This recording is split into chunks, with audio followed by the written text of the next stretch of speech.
So লঞ্চের আগে যতটা হাইপ ছিল লঞ্চের পর কি ততটা এক্সাইটমেন্ট দেখা গেল?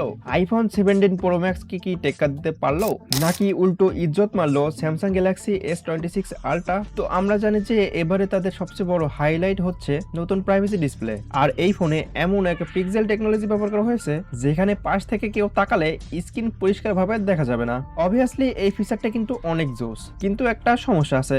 সেটা কি? সেটা হচ্ছে এই মোড অন করলে ব্রাইটনেস এবং রেজুলেশন অনেকটাই কমে যাবে। এমনকি অনেকের মধ্যে এই মোড বন্ধ থাকলেও ভিউইং অ্যাঙ্গেল আগের S25 আলট্রা থেকে একটু কম মনে হতে পারে। মানে ইনোভেশন আছে কিন্তু পারফেক্ট না।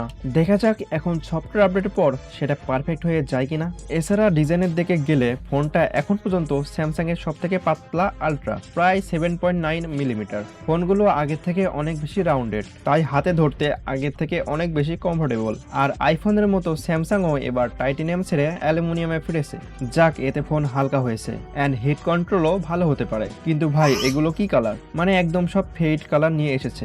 এখন আসি এর সব থেকে বড় গুরুত্বপূর্ণ জায়গায়, সেটা হলো ক্যামেরা। সেন্সর আর বড় পরিবর্তন হয়নি, কিন্তু অ্যাপারচার একটু বড় হয়েছে, যার ফলে নাইট মোডে ছবি একটু বেশি ব্রাইট আর ক্লিন আসে। ভিডিওর ক্ষেত্রে নতুন হরিজন্টাল লক স্টেবিলাইজেশন এসেছে, ফোন ঘোরালেও ভিডিও স্ট্রেট থাকবে। সেলফি ক্যামেরাতেও সফটওয়্যার প্রসেসিং অনেকটা ইমপ্রুভ হয়েছে, স্ক্রিন টোন আর ডিটেল আগের থেকে অনেকটা ইমপ্রুভ হয়েছে। কিন্তু অনেস্টলি বলতে এখানে কোনো গ্রাউন্ড ব্রেকিং ক্যামেরা জাম্প নেই।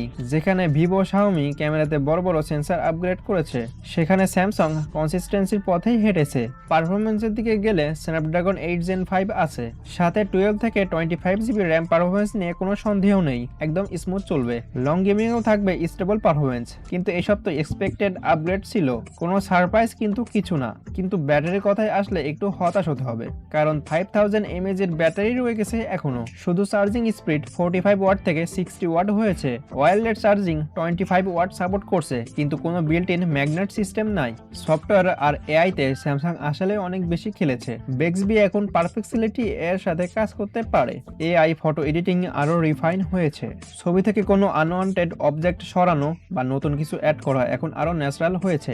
সো এটাই কোনো বড় ধরনের ওয়াও মোমেন্ট নাই। সব মিলিয়ে স্যামসাং S26 আলট্রা একটা ডিসেন্ট অলরাউন্ডার বলা যেতে পারে, যেখানে ভালো কিছু ইমপ্রুভমেন্ট আছে। তো এখন এগুলো শুনে আপনি কি হতাশ হলেন নাকি এক্সাইটেড?